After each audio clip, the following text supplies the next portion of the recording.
So here we are, lesson 14.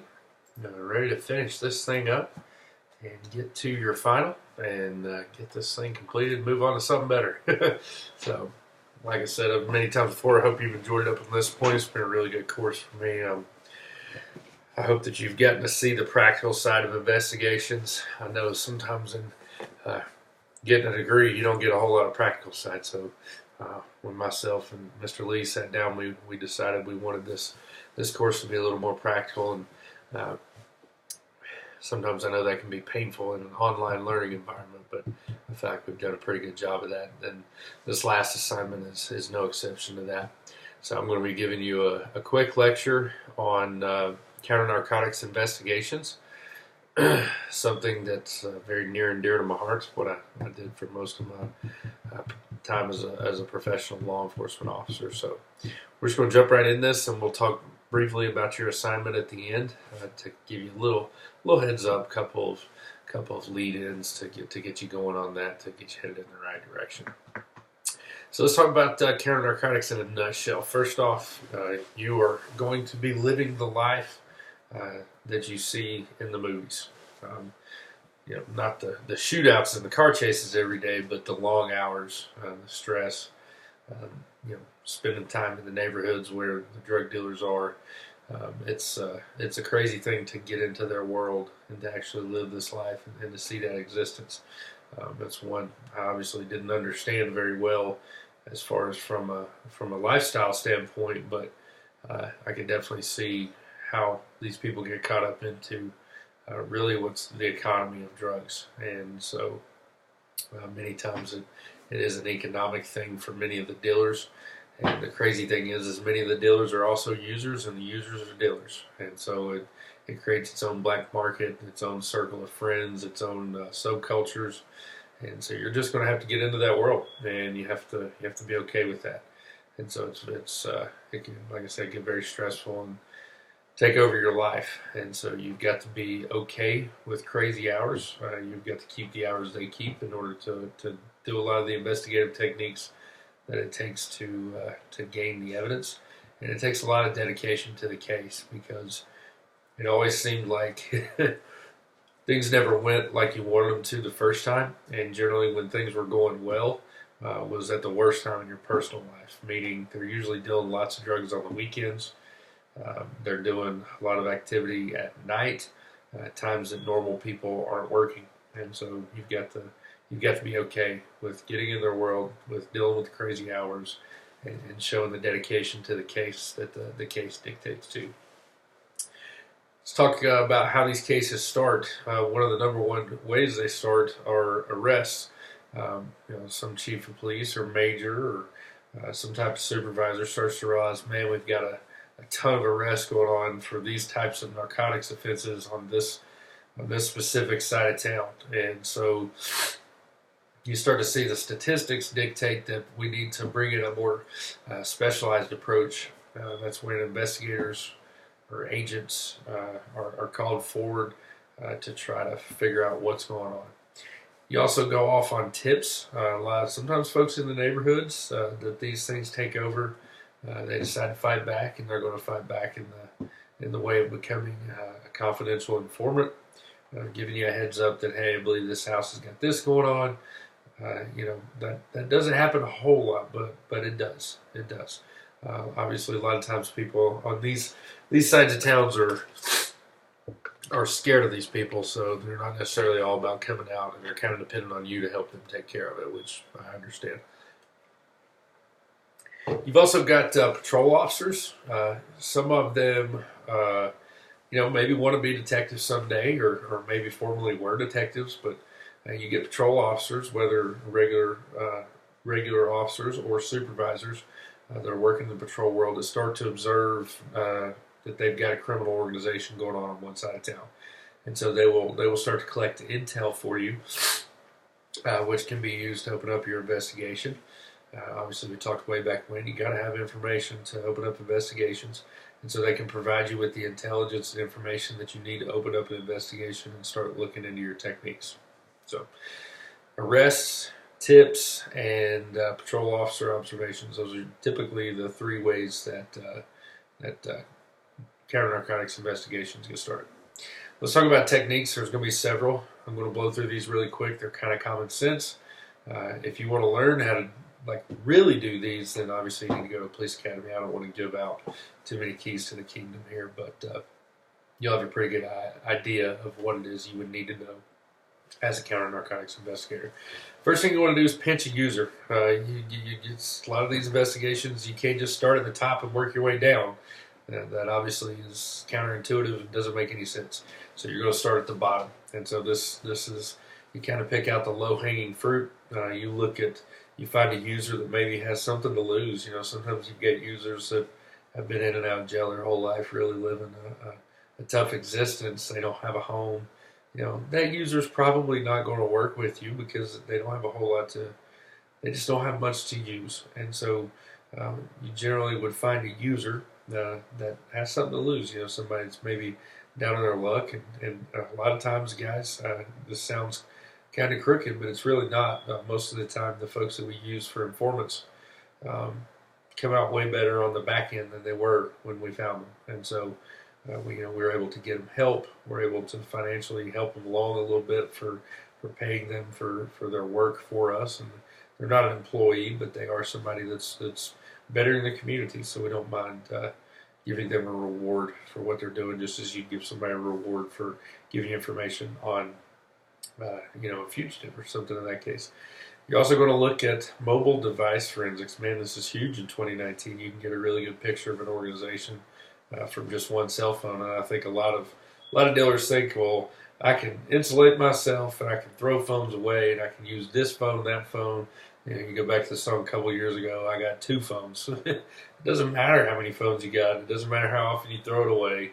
If I get you, I'm going to get your phone. And if I get your phone, I've pretty much got the keys to the kingdom. And you can't be a drug dealer without a phone. So it's one of the biggest weaknesses of these criminal organizations is they have to use phones.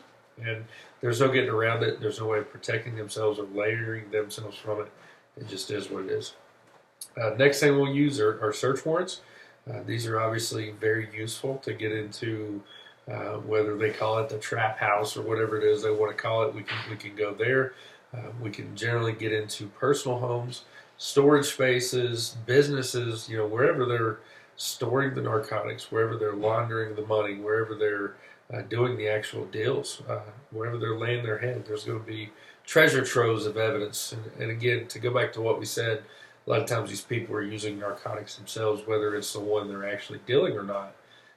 They're tired. We talked about crazy hours for the detectives. Well, it's crazy hours for them too. So they're tired. They're struggling and make a lot of mistakes. Okay, and so a search warrant, they will lay evidence everywhere they lay their head, everywhere they walk. There's just going to be a lot of evidence. So search warrants are always very useful. Problem with search warrants, you're out in the open. Now I know about you, so you got to keep that. You got to keep that balance. The next thing is surveillance. Obviously, this is not like search warrants, but this would be more covert in nature, whereas the search warrants are overt. But we're going to follow them around on foot, follow them around in car, do those types of things to just see what they're up to, make connections, link them to locations, link them to other people.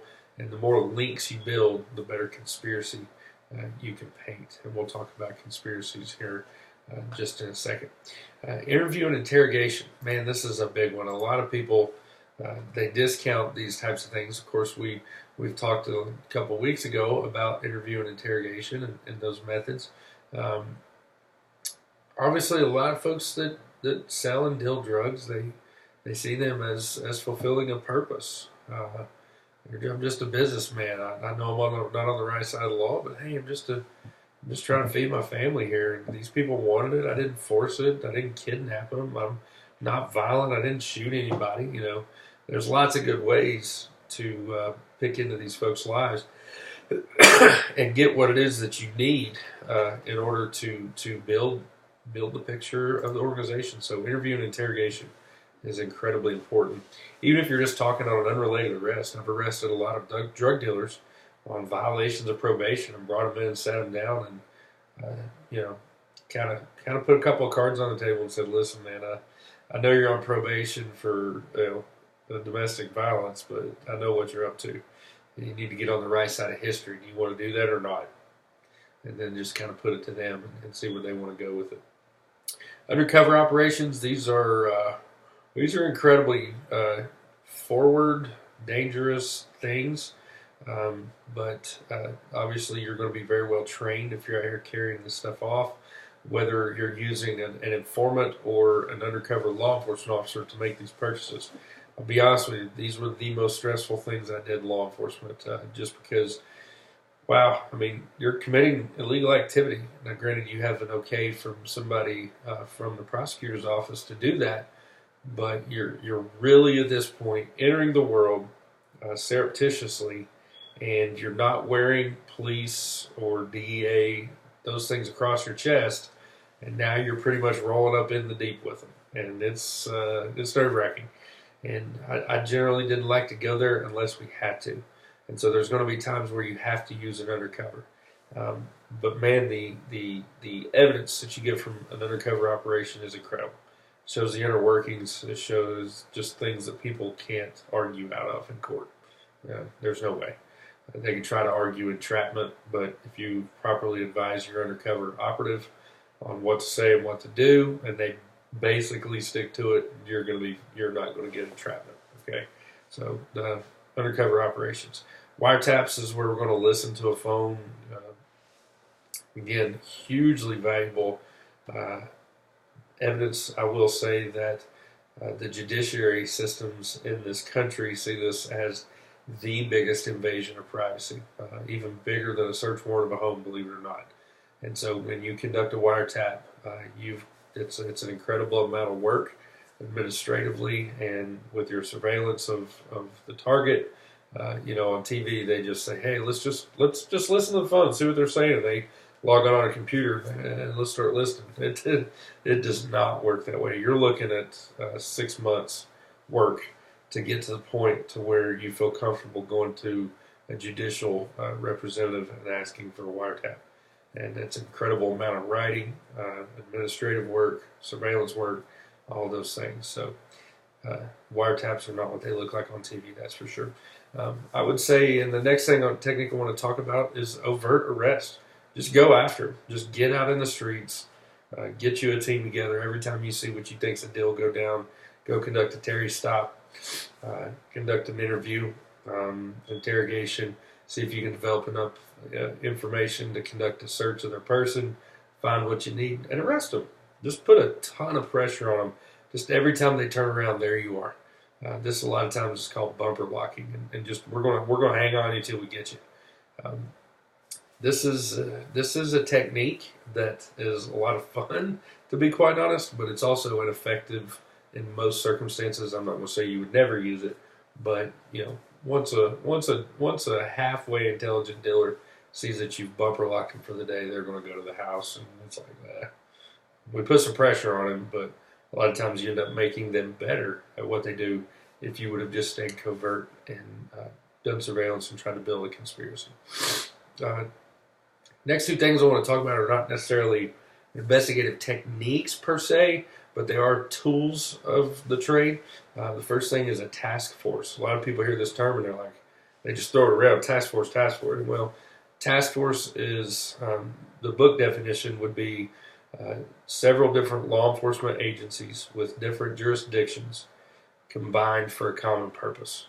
And so you'll see these federal task forces with like DEA, FBI, Marshal Service, Secret Service, and then they'll even start federally deputizing local law enforcement, local and state law enforcement agencies to be a part of the task force as well, for the strict purpose of taking out X organization, dealing with Y drug problem. Okay, so these task forces don't investigate homicides per se. They may run into a homicide if they're investigating an organization, but the task force is not just a group of detectives that takes on a bunch of different crimes.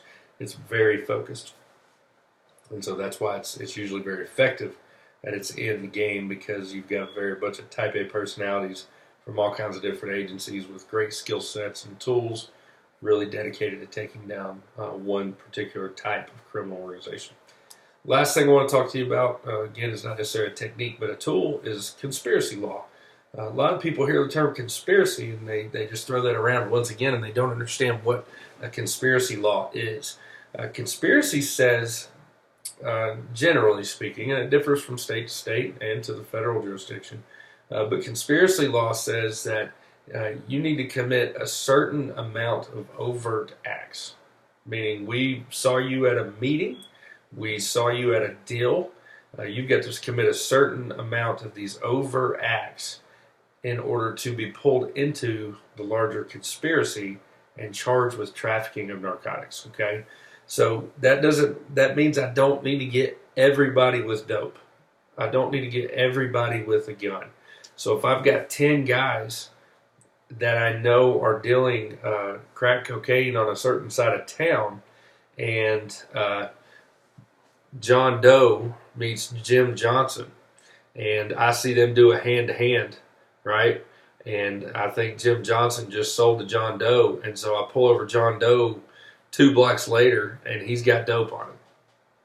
I can just assume that now my other guy is involved in the conspiracy as well, so I start putting surveillance on him, and I start seeing a crazy amount of phone calls from him to the other 9 people in the conspiracy, and I start to develop, well, he did a hand-to-hand on this date, on that date.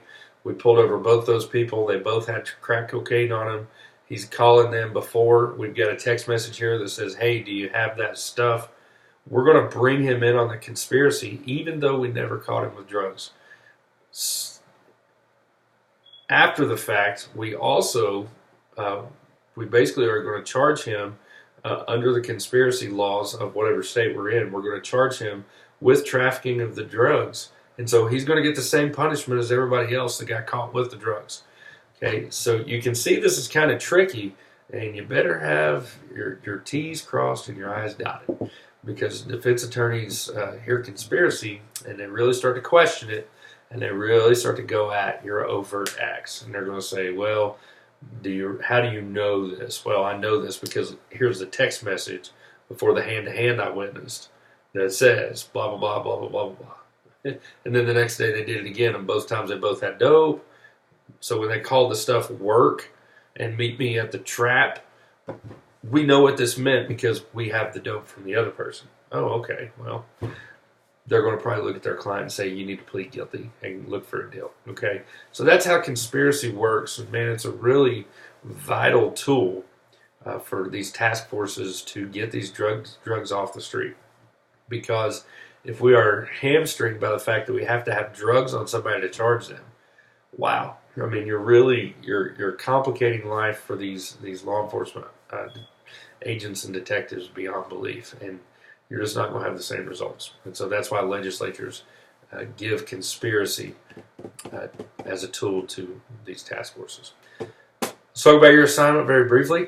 There's a pretty good description on the file for your assignment.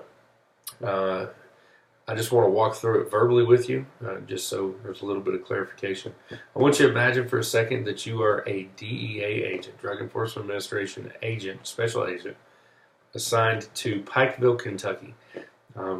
There's an article that's going to give you just kind of the idea of what's going on in Pikeville right now. What does it look like for local law enforcement? What does it look like for the users? What does it look like for the dealers? So, and that's one of the things, whenever I went somewhere new, you pretty much always went out and rode around with the local guys, and they would paint the picture for you, and they would show you the places and the people, and then give you an idea of, hey, this is what's going on. And then you would go back to your office, and you'd start really reading into your intel, looking at what resources you got, putting together a task force if need be, which I would say is a good approach for this assignment.